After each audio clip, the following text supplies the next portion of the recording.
Hello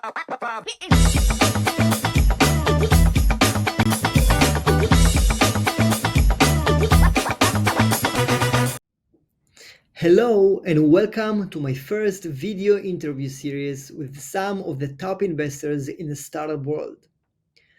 My name is Daniel Zaturansky. I am a co-founder of Powtoon, a video communication platform.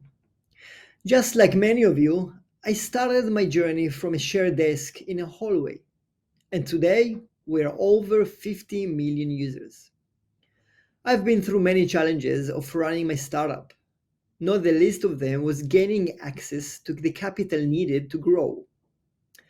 When I started Powtoon 11 years ago, I didn't have access to information about the investment world other than what you read in news and through other entrepreneurs. My goal is to help entrepreneurs on their journey to success, and maybe you can avoid some of my mistakes.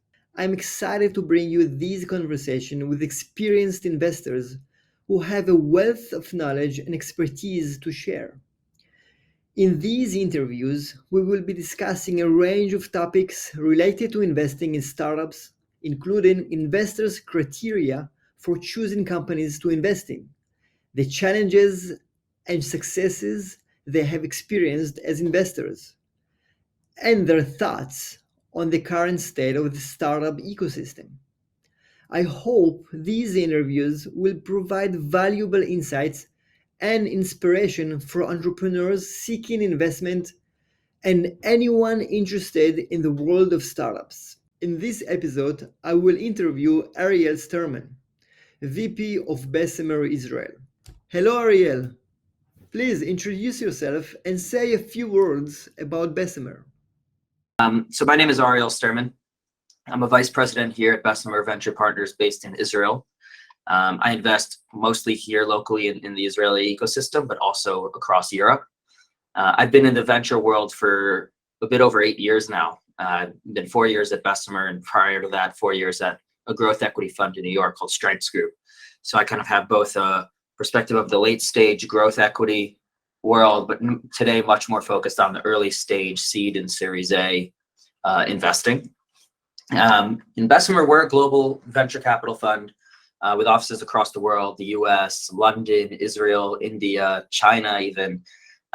We've been around for actually a bit over 100 years now in terms of our earliest incarnation. And today we're one of the leading cloud and software investors globally with over, I believe it's like 150 IPOs and hundreds of M&A deals. We love supporting founders. At least here in Israel, we focus very early on the early stage, supporting founders from day one, even at that brainstorming stage of the journey, partnering with them, and then being true both investment partners and strategic partners over the life cycle of the company. So, while we can come in from the foundation level, our focus is on supporting businesses through the eventual exit or IPO journey. How did you find your way into the investment field? I always wanted to move to Israel. I grew up in New Jersey, originally from the US. I have an Israeli mother. I always wanted to move to Israel. And when I was doing my undergraduate degree at New York University, I was studying finance, and most of my peers were looking at investment banking and consulting as kind of the natural path in New York City. And I said, well, I want to move to Israel one day, and what can I do here?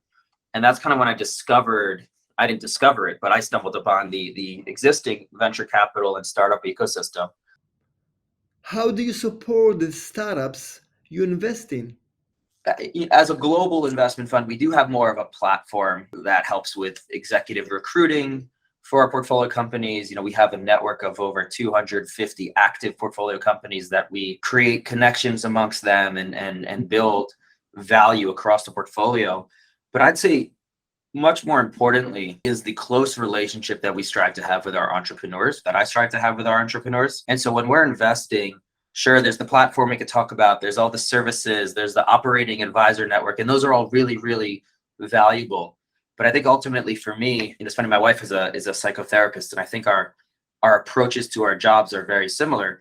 It's really about being a close advisor and ear to the founders and helping them consider the various decisions they need to make, the questions that maybe they're not thinking about. We don't have the answers. I don't have the answers as a venture capital investor. I've never been a founder or CEO, but I can ask questions that maybe I can apply from other companies. And so it's really about helping sharpen the founder's decision making. Is this the right profile for the chief marketing position? Is this the right profile for a VP sales for a company going from 10 million to 100 million? Bringing in the patterns and the experiences that we've had in other areas, and really hoping to be just like a friendly yet critical advisor around the board. What industries or sectors are you most interested in investing? I personally am fairly agnostic to the sectors that I invest into. So, if I look at the last year, I've done everything from a gaming studio to a machine learning, an ML ops company, to a B2B fintech application company, to a developer tool business. And so it really, for me, it's everything from kind of deep tech cloud infrastructure to consumer. I really look for teams that have a strong emphasis on product, and that have a really keen eye for product, not just technology and not just distribution, but really focused on the product first approach. Now, PLG is one of the major buzzwords, but companies that are really looking to add value to an end user, a business user, and automating their workflow. So some of the trends I look for, more so than sectors, are sort of the automation of manual processes, the application of no code to specific verticals or functions. You have tools like Zapier and other, Wix that allow for no code, building websites or for integrations. But if you think about the marketing team or the DevOps team, there's a whole world where no code can still be applied in a more focused fashion. We invested in a company recently called Sweep, which is doing that in the Salesforce ecosystem, providing a no code layer. So I think it's less about, for me, the industries and the sectors, and more about the application of technology to certain business problems and workflows. How do you decide which startups to invest in? We see probably over 1,000 blurbs on a year. I haven't really measured this, but on a yearly basis, and then probably have several hundred calls or first meetings with companies. So it is a very large funnel. And in reality, I'm probably making 5 to 6 new investments a year maximum. It is very selective. I think for us, what we really want to see is teams that have a very customer-centric approach, that are very, very capable. And even if they're young, but they're very mature and sophisticated in their approach, yet at the same time, they're willing to listen to the customer, they're willing to iterate, they're willing to pivot when it's necessary.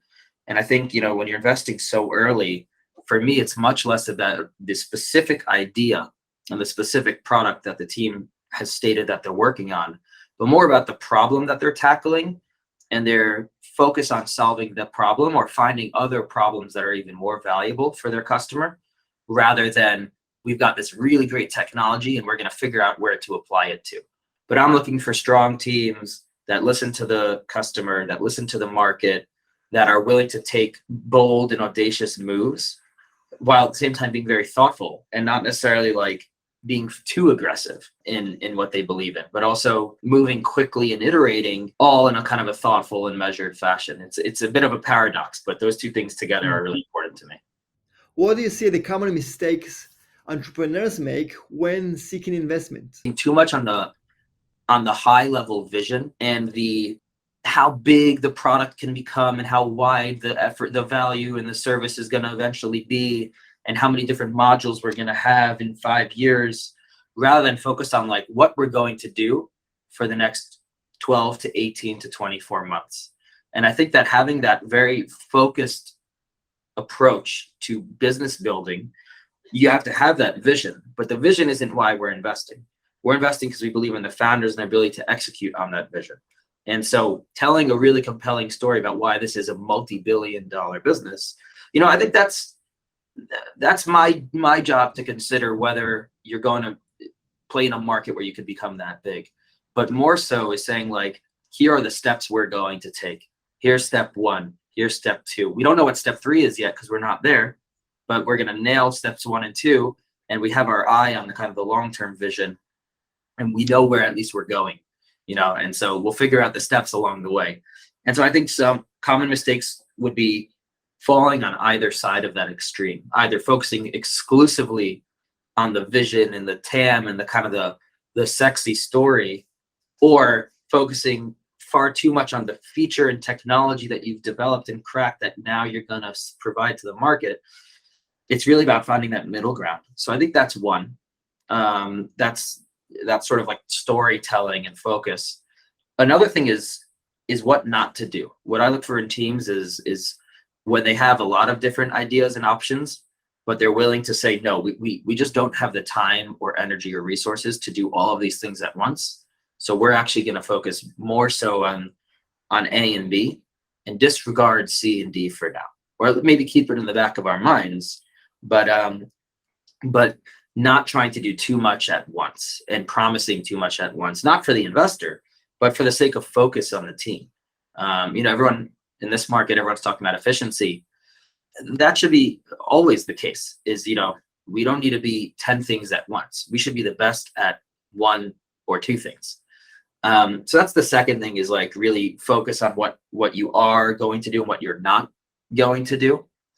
And then the third thing, which, this is a mistake that I think it may be a response to the way some of the Israeli venture capital ecosystem works, but a lot of folks will come to first meetings with like hard deadlines and time urgency of, oh, we're getting a term sheet tomorrow. Can you make a quick decision?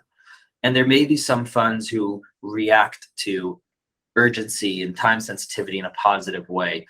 But I think as an early stage investor, you should be optimizing for the best partner.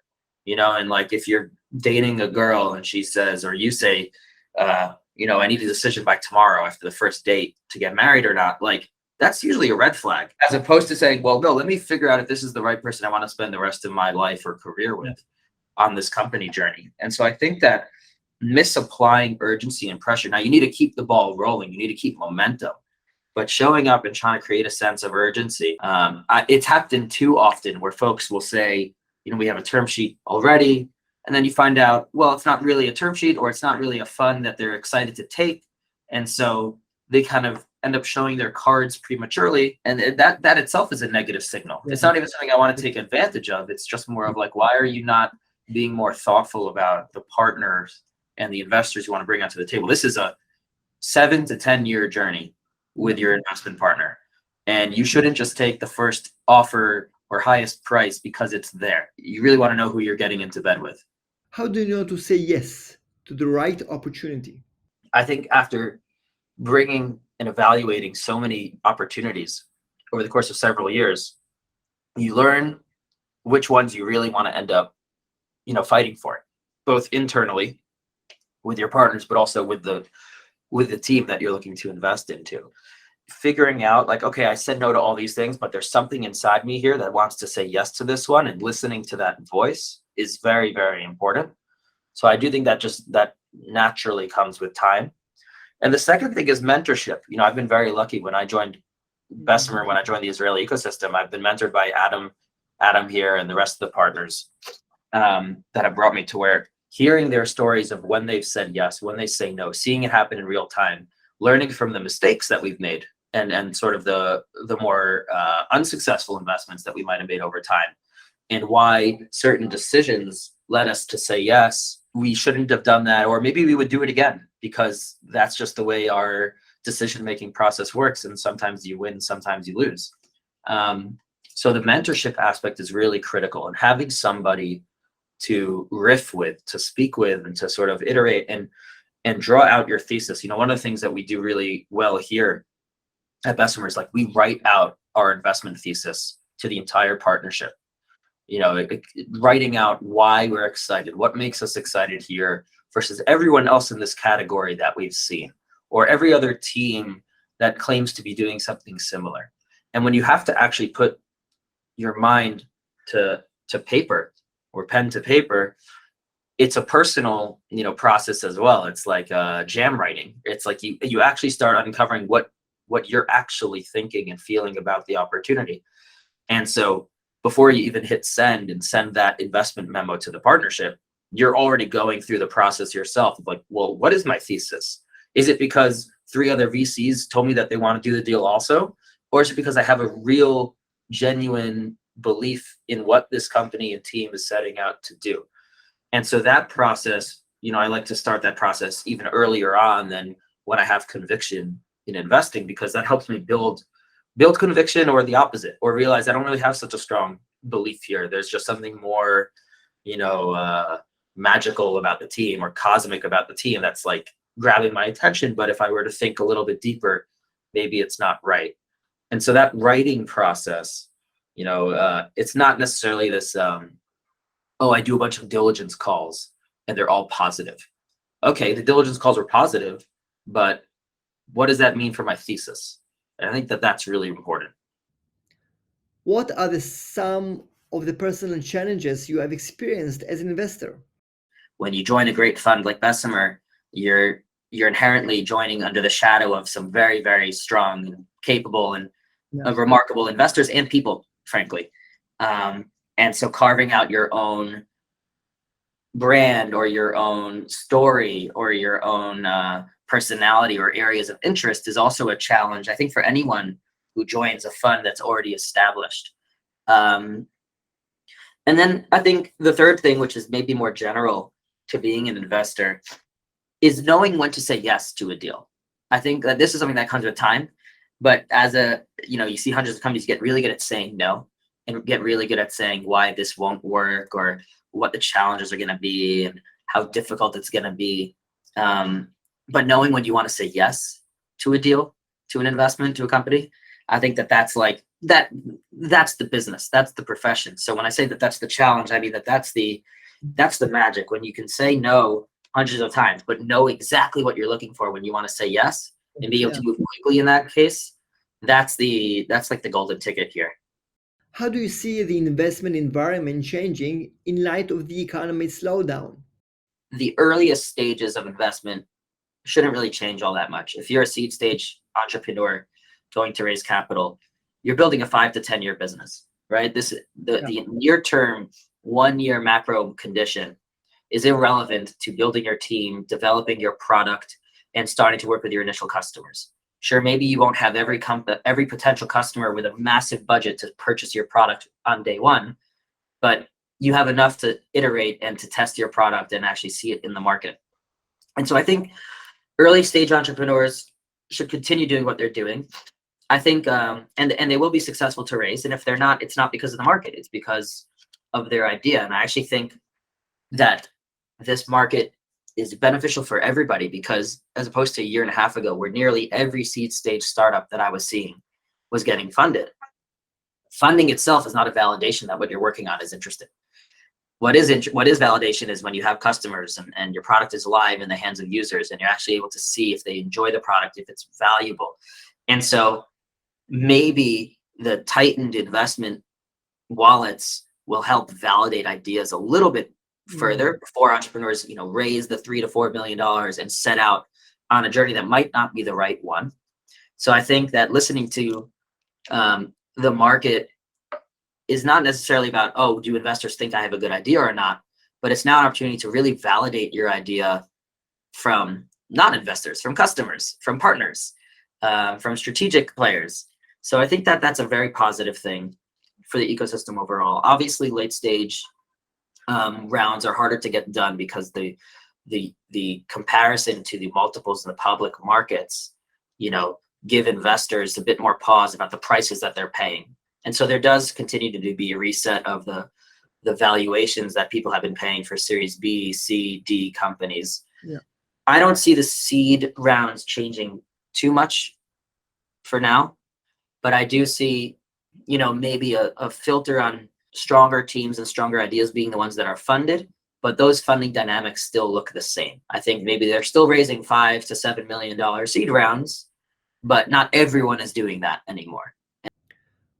What did you learn about yourself? Is to trust my intuition more. Growing up in a more like analytical and like mathematical mindset, you're really looking for outside signals to justify decisions.